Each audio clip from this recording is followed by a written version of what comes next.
Hello there, everyone. We're back with Aluminum Tarot. It's a pleasure to have you here. We will be reading the love signs for this month for the rest of May 2024. I'm going to start off with the fire signs for this part for today and go ahead and get those posted up the following day. So anyways, we're just going to do these kind of quickly. We're going to have about 20 minutes for each read, starting off with Aries, Sun, Moon, and Rising. So if you're in Aries, Sun, Moon, and Ascendant, this reading's for you. It's just going to be kind of a quick look into what's going on with with the energies in your love life. So that said, let's go ahead and get started. So So most of the craziness is past. We're still towards the very end of Taurus season. This is pretty much nearly the last day before we start going into Gemini season. So Gemini, we'll be having your readings up tomorrow. That will kind of commemorate the start of the air sign season, if I'm not mistaken. I'll probably need to go back and look at that to make sure I've got that correct. I think it's the 21st. But anyways, we're going to go ahead and begin. Aries, how have you been feeling recently? How's your love life going? Are you excited about spring? Let me know in the comments below and we'll go ahead and share your stories with the rest of the world, whoever's looking at the channel so far. This channel is very, very new. So like Aries, we like to spring forth new things and take risk and go on adventures, even if it's just related to the tarot. One more shuffle.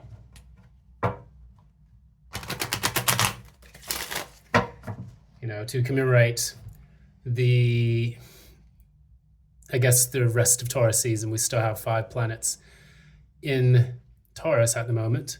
And then sooner or later, we're going to have Jupiter and Gemini, if I'm not mistaken. So we're going to kind of kick things off. Anyways, let's begin. Check energy.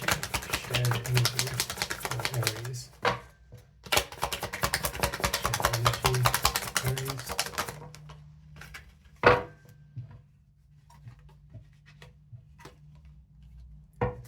Right.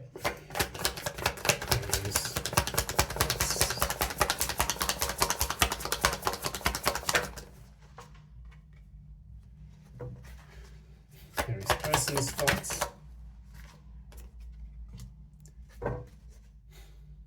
Aries feelings.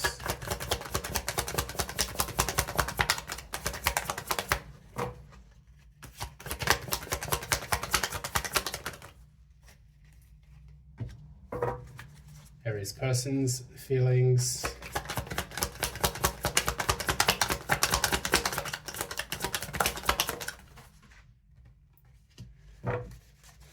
Aries outward actions.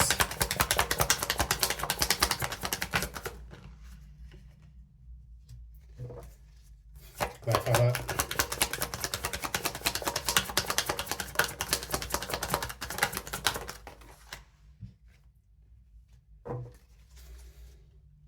And the persons.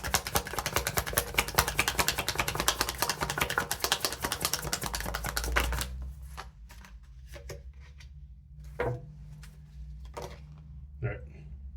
I don't know why this card's sticking to me. Okay, that explains it.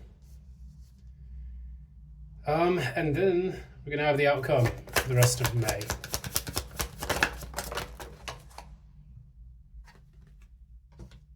Wow, interesting. Clarify that, because this thing's going all over the place. Clarify the 10 of Pentacles.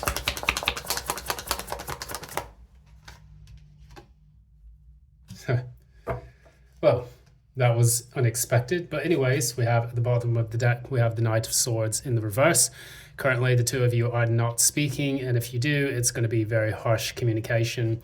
But I don't really think that that's the way it's going to end up towards the end of this entire, fiasco that's taking place for the rest of May. Right now, what we have here, the mutually shared energy between the two of you. I almost see it kind of like, I don't know, what's the name of that song? Lady Gaga's poker face. I don't know. Because we have the Knight of Wands, which is normally a very adventurous, kind of carefree, spirited kind of card, coupled by the King of Swords. These two cards came out at the same time.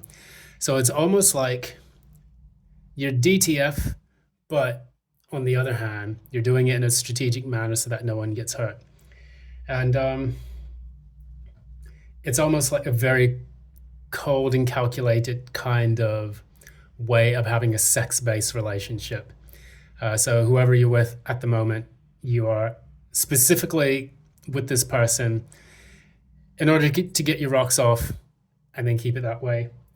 So that way, I don't know, no one's feelings get involved or wrapped up in it. Now, clarifying the strength, we have the Page of Wands. And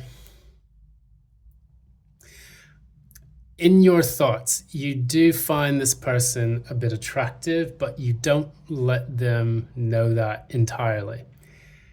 And for you, this entire relationship serves the purpose of exploration and sexual gratification. But additionally, it's almost like a way for you to test the waters and see if you've still got it. I don't know why that expression is coming to mind, but I see you as a person who wants to explore your sexuality. But instead of, doing just that and then giving a full-fledged commitment, it's almost like you put the brakes on it before it gets to that point. Whereas the person that you are thinking about or the person that you're with is now starting to feel a bit of the disappointment from that relationship. And the thing that they're feeling is that, number one, either they feel blocked off, or B, they feel they need to block you off. That's what they're thinking about it. And it's very difficult for them to come to terms with the nature of the relationship. I see it as quite a one-sided relationship. And often this leads to one or both people getting completely disappointed or dissatisfied from the results of it. Looking into the next part, the way you feel about it is that you didn't really get what you wanted out of it, and you're a bit bummed out about it. But you have the 7 and the 6 of Wands. 6 plus 7 is 13. 1 plus 3 is 4. 4 of Wands in the reverse. The relationship, the nature of it is very unstable to you. It's not something that you can see long term. However, because you don't really have strong feelings towards the person, you think they're attractive, but because you haven't got strong feelings towards them, it's something that you could rather just drop. It's like, if I'm not getting the attention I want, if I'm not getting the passion I deserve when I want it, then I'm just going to drop this. It's not really a big thing to me. It's almost like I'm getting a person who says, okay, thank you, next, on to the next body. And it goes from there. So, how I see this entire relationship, at least on your end, this is something where you want the passion from it, but if you're not going to get the passion from them, you can easily go and get it from somewhere else. Now, whether or not you will be able to sustain that is really up to you.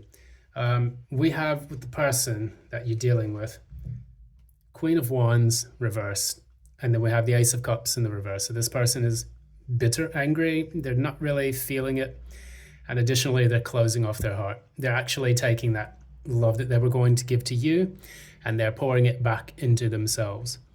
And this is something that I think that this is a very good thing. I don't think that they should give the love to you, considering that if you're only looking for this for the thrills and the tingles, and they don't want that, and it's not reciprocated, it's not a mutual relationship. Maybe it was in the beginning, but after a while, probably not. This is how many of sex-based relationships start to fizzle out. And for you, I think that, you will have to kind of remain flexible, look at the different sexual partners that you are with, because this person here has taken a look at this and they realize that they're not getting fulfilled. I mean, the Queen of Wands is a very attractive, passionate person. They go after what they want, but in the reverse, they're not able to do that. They feel like they're not getting what they want. They're not able to attract what they want either. And so they're saying, oh, well, in this case, I'm just going to take the love that I wanted to give to this person and put it back into myself. How are they doing that? How are they doing that? They're closing off to you, and they're letting kind of fate take its, nature take its course. So the way this person has approached this is that they're turning off the tap, the P tap, if you want to call that, whichever P you decide to go with, that is really up to you and your prerogative. That said, I think it's important for you to realize that they have the ability to do that. How are you approaching it? Holding back. You're just taking your energy, holding back towards them, cutting off the feelings and the emotions, and then you're basically blocking it and then moving on to the next person. The way this is coming in the conclusion of this reading is that the way you're responding outwardly, I get the impression that you're going to this person to kind of figure out when they're still DTF and when they're not. So basically, if they are, you're like, oh, okay, let's go for it, and then you ghost them, and then you go back into your man cave or your woman cave, and then from there, it's basically like I hate to use this expression, but this is the way I kind of get it, because it's the nature of the way people get together in relationships nowadays, or hopefully that's coming to an end with the slow swan song of the dating apps. But I call it Uber cheeks. Basically, you dial a dick, or you dial a girlfriend, and you say, okay, well, if you're down, let's do this. If not, I'm just going to stay and do my own thing. Whereas this person here, they know that that's what you want. And so they're making the conscious decision to disengage from the relationship because they don't want the drama and the conflict. And again, this person is very self-aware that you're dealing with. And unfortunately, you will, if you do have multiple sexual partners lined up. Does this person have multiple sexual partners lined up? Does Aries have multiple partners lined up? Upright, yes. Reverse, no.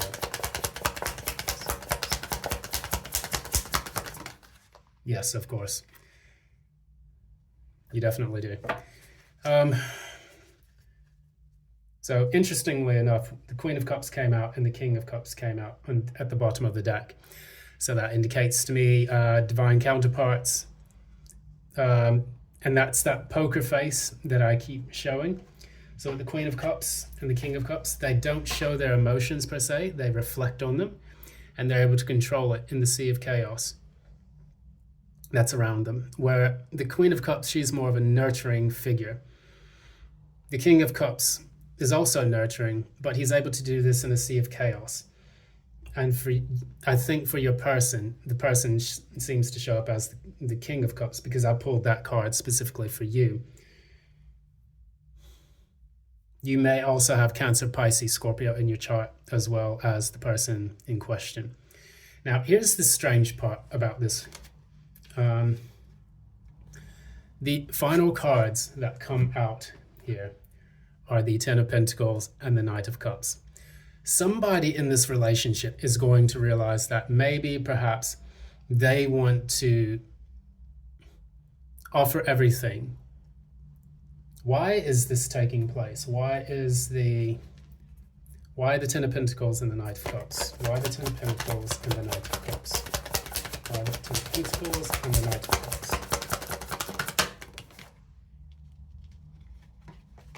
Yeah, there we go. I knew that was going to come out, or something similar. One of you is not going to be able to move on from the relationship. I think it's you, Aries. Now, take it as it resonates. If you resonate more with the right column, take that. If you resonate with the left column, you are not able to stay single. It's difficult for you to be alone, even though you do tend to ghost people and look inwards. However, what I see happening here is that there is a massive conflict in your energy based on the way you approach the relationship in general. Furthermore, with this, one of you is going to have difficulties moving on, and they're just going to try to offer everything to lock this person down. I think it's to lock them down, because we have the Seven of Pentacles at the bottom of the deck. And what that insinuates to me is like you're looking at this and you're asking yourself, maybe I should invest in this person. Maybe I should give this person a shot. They do seem to have feelings for me. I do like this person. You know, you did get the Queen of Cups when it came to, did you have multiple sexual partners? But I'm wondering, what are Aries' true feelings towards their person? What are Aries' true feelings towards this person?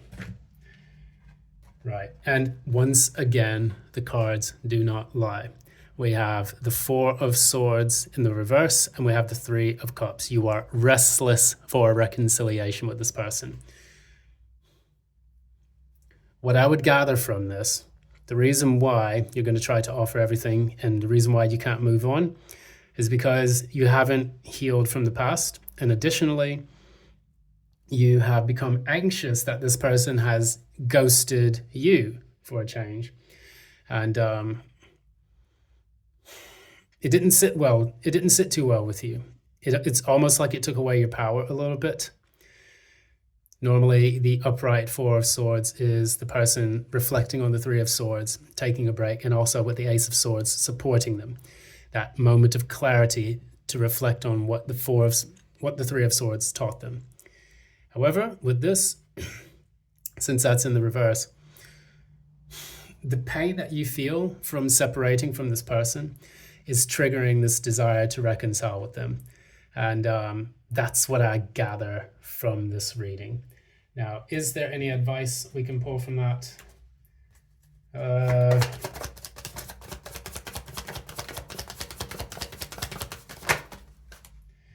Right, so we got the Justice card as your advice. What this indicates is that you need to be fair and just and balanced.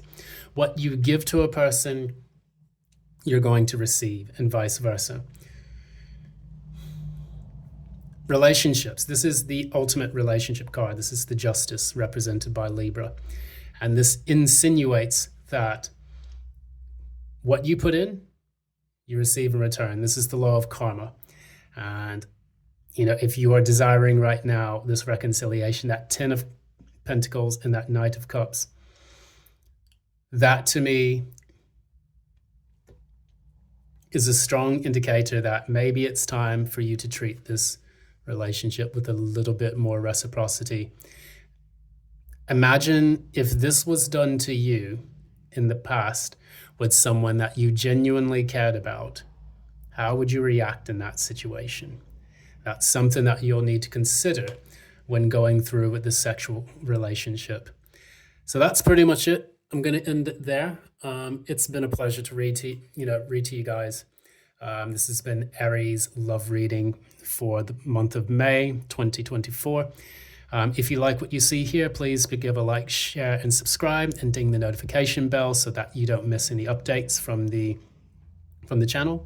And also, if you would like a personal reading, feel free to reach out to me in the information provided in the description box. I'm going to leave it there. It's hopefully this resonated with you. Hopefully, if not, take what resonates and leave the rest. And if not at all, then just leave it for someone else. So thanks so much. And until next time, love and light.